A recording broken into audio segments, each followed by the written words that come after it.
सोनपुर नामक गांव में विक्रम नाम का एक राजा रहता था। वह अपने गांव में हर एक व्यक्ति की ज्यादा से ज्यादा मदद करता था। मंत्री जी, आज हम गांव वालों का हाल देखना खुद जाएंगे, इसलिए सवारी का इंतजाम करो। महाराज जी, जैसी आपकी आज्ञा। राजा और मंत्री अपने कुछ सिपाहियों के साथ गांव का देखभाल करने के लिए निकलते हैं। फिर गांव के लोगों की समस्याओं को सुनकर उन्हें हल करते हैं। ये सब करते करते राजा बहुत थक जाते हैं। मंत्री जी, मुझे लगता है कि आज हमने काफी ज्यादा काम कर लिया है और अब हम सबको थोड़ा आराम करना चाहिए। महाराज, हमने लगभग इस गांव के आधे से ज्यादा लोगों की समस्याओं का हल कर दिया है, लेकिन महाराज, हम इस जंगल में कैसे आराम कर सकते हैं? मंत्री जी, यह समस्या इतनी बड़ी नहीं है। यह एक जंगल ही तो है और हम यही आराम करेंगे। राजा सबको हुक्म देकर जंगल की एक सांप सी जगह पर पेड़ के नीचे बैठ जाता है। राजा कुछ देर आराम करता है, फिर उसे भूख का एहसास होता है और वह मंत्री से कहता है, मंत्री जी, मुझे बहुत भूख लगी है। जंगल में कहीं किसी पेड़ पर कोई फल लगा हो तो आप हम सबके लिए ले आइए। महाराज, आपका हुक्म मेरे सर के ऊपर, लेकिन इस घने जंगल में हमें सूखे पेड़ के अलावा कोई ऐसा पेड़ नहीं दिख रहा है जिस पर फल लगे हों। राजा मंत्री की बात सुनकर कुछ सोचता है और फिर वह जंगल से थोड़ा आगे एक नदी के पास जाकर बैठ जाता है। तभी राजा नदी में छोटी छोटी मछलियां देखता है। मंत्री जी, यह देखिए, इस जंगल में हमें कुछ ना कुछ तो खाने को मिल ही गया। महाराज, आपकी बात तो सही है, मगर हम कैसे मछलियां पकड़े? हमारे पास कोई पकड़ने के लिए वस्तु भी नहीं है जिसकी मदद से हम मछलियों को पानी से निकाल सके। राजा एक तरकीब सोचता है। फिर वह एक सूखे पेड़ की लकड़ियां उठाता है और अपने पास रखी रस्सी का इस्तेमाल करके मछलियों को निकाल लेता है। मछलियां तो निकल आती हैं, लेकिन अब उसे जरूरत होती है उसे पकाने के लिए लकड़ियां की। राजा कुछ सोचता है और फिर जंगल में आगे की तरफ बढ़ जाता है। दूसरी तरफ गांव में हरी और बलवंत नाम के दो लकड़हारे रहते हैं। दोनों बहुत ही अच्छे दोस्त होते हैं। हरी बहुत ही सीधा और समझदार ईमानदार है और इस बीच बलवंत बहुत तेज और लालची किस्म का इंसान है। हरी दिन भर मेहनत करता, लकड़ियां काट कर अपने परिवार का पालन पोषण करता और वह बलवंत सिर्फ अपने लिए कमाता और उसके परिवार में कौन भूखा है इससे उसे कोई फर्क नहीं पड़ता। और बलवंत एक दूसरे से बातें करते करते एक जंगल की तरफ जाते हैं। बलवंत, हमारी लकड़ियां तो कोई नहीं खरीद रहा है। अब हम क्या करेंगे? अब हम कहाँ से पैसा कमाएंगे? कैसे अपने परिवार को पालेंगे? अरे हरी, फिक्र मत करो, थोड़ी बहुत लकड़ियां बेचो, खाओ पियो और सो जाओ। क्या जरूरत है इतना परेशान होने की? कहीं ना कहीं से इंतजाम हो ही जाएगा। नहीं बलवंत यार, ठीक नहीं है। आखिर हम अपने परिवार के लिए ही तो कमाते हैं। मैं ऐसा नहीं कर सकता। मैं खाकर सो जाऊंगा और मेरा परिवार भूखा रहेगा। तुम हमेशा ही बुद्धू रहोगे। तुम में चालाकी नाम की तो कोई चीज ही नहीं है। खैर, अब यह बात छोड़ो और जंगल की तरफ चलो। हमें जल्दी से जल्दी लकड़ियां काटनी होगी। हरी और बलवंत जंगल में लकड़ियां काट रहे होते हैं कि तभी उन्हें उनके पास एक बूढ़ी औरत आती है और बलवंत से कहती है, बेटा, क्या तुम मेरी मदद कर सकते हो? कैसी मदद? अरे काकी, देख नहीं रही हो, मैं अपनी रोजी रोटी के लिए यहाँ काम कर रहा हूँ और आप यहाँ पर आए हो मदद मांगने के लिए। मेरे पास इतना फालतू का समय नहीं है जो मैं लोगों की मदद करता फिरूं। अगर मदद के लिए के बदले में आप कुछ दोगे तो मैं कुछ सोचूंगा। बेटा, मेरे पास तो तुम्हें देने के लिए कुछ भी नहीं है। अगर तुम ऐसे ही मेरी मदद कर दो तो बहुत मेहरबानी होगी। काकी, मेरे पास इतना फालतू का समय नहीं है जो मुफ्त में आप जैसे की मदद करूं। आप यहाँ से जाइए, हमारे समय बर्बाद ना करें।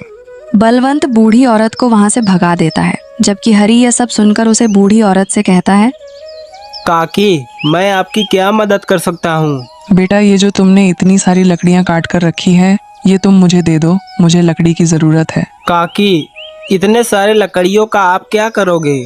क्या आपको किसी के लिए खाना बनाना है? हाँ बेटा, इसीलिए मैं तुमसे लकड़ियां मांग रही हूँ। ठीक है काकी, बताइए ये सारी लकड़ियां मैं कहाँ पे पहुँचाऊँ? बेटा, आगे चलकर उस पेड़ के नीचे रख दो। हरी, तू क्या बिल्कुल पागल हो गया है जो अपने इस मेहनत की कटी हुई लकड़ियां इनको फ्री में दे रहा है, यह जानते हुए कि यह औरत तुझे एक भी पैसा नहीं देगी। फिर भी तो इसकी मदद कर रहा है। कोई बात नहीं बलवंत, जाने दो।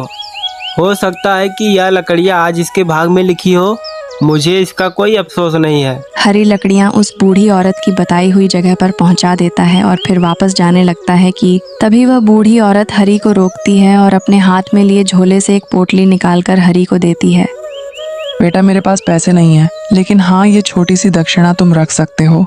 ये वक्त आने पर तुम्हारे काम आएगी। हरी पोटली लेकर शाम को वापस आ जाता है और देखता है इतने समय में बलवंत पूरी की पूरी लकड़ियां काटकर इकट्ठा कर लेता है। हरी, तू बहुत बड़ा बेवकूफ है। तुझे अपनी सारी लकड़ियां उस अनजान औरत को देने की क्या जरूरत थी, और वह भी मुफ्त में। अब जा जाकर फिर से लकड़ियां काट कर इकट्ठा कर। मैं तो चला। बलवंत यह कहकर जैसे ही आगे बढ़ता है, वह हरी के हाथ में पोटली देखकर सवाल करता है। हरी, ये तेरे हाथ में कैसी पोटली है, और इस पोटली में क्या है? वह जो दादी थी ना, उन्होंने मुझे यह पोटली दी और कहा है यह मेरे बुरे वक्त पर काम आएगा। बलवंत ने हरी के हाथ से उस पोटली को लेकर खोला तो देखता है वह पोटली कीमती खजानों से भरा था। यह देखकर बलवंत लालच में आ जाता है और वह मन ही मन उसे खजाने को हड़पने की योजना बनाई। अगर यह पोटली मैं हरी से ले लूं तो मैं बहुत ही अमीर हो जाऊंगा, और फिर मुझे कोई काम नहीं करना पड़ेगा। सारी जिंदगी में बैठकर खाऊंगा। हरी, इसमें तो बहुत सारा खजाना है। अगर तू इसे ऐसे ही ले जाएगा तो सब तुझे चोर समझेंगे।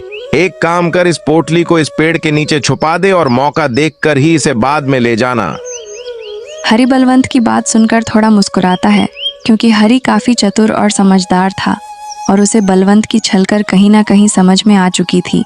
लेकिन हरी को खजाने की जरा सभी लालच नहीं था, इसीलिए वह बलवंत के अनुसार खजाने से भारी पोटली उसे पेड़ के नीचे छुपा देता है और फिर लकड़ी काटने चला जाता है। रात होते ही बलवंत उसे जंगल में उसी जगह पर जाता है जहां उसने पेड़ के नीचे खजाने की पोटली छुपा रखी थी। जल्दी जल्दी पोटली ले जाता हूँ, वरना ये हरी ले लेगा। बलवंत पोटली निखार कर जैसे ही घर जाने की एक कदम बढ़ाता है तो उसके सामने राजा और उसके सारे सिपाही खड़े दिखाई देते हैं और दूसरी तरफ हरी भी अपने घर के लिए लकड़ी इकट्ठा कर ही रहा होता है। तभी वह बलवंत को देखकर पेड़ के पीछे छुप जाता है और उसकी सारी हरकत देख लेता है। बलवंत, मैं जानता था तुम इस पोटली को लेने जरूर आओगे, इसलिए मैं तुम्हारी सच्चाई लोगों के सामने लाना चाहता था।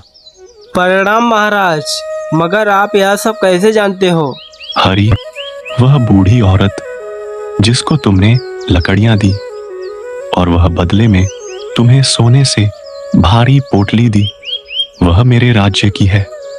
और मैं तभी समझ गया तुम बहुत ईमानदार आदमी हो, और यह बलवंत बहुत ही लालची आदमी है। और यह बलवंत तुम्हें इस पेड़ के नीचे छुपाने के लिए बोला और आप या इसे चुराने आ गया। बलवंत, किसके लिए? मैं तुम्हें कठोर सजा दूंगा। महाराज, जाने दो, यह मेरा दोस्त है। मैं जानता हूँ कि यह सब इसने जानबूझकर किया था। मुझे पहले से ही इसके बारे में पता था, मुझे सब सच्चाई पता था। लेकिन दोस्ती के लिए मैंने बलवंत से कुछ भी नहीं कहा। मुझे यह खजाना नहीं चाहिए, आप यह सब धन बलवंत को ही दे दीजिए। राजा हरी की बात मानकर बलवंत को माफ कर देता है। हरी, मुझे माफ कर दो।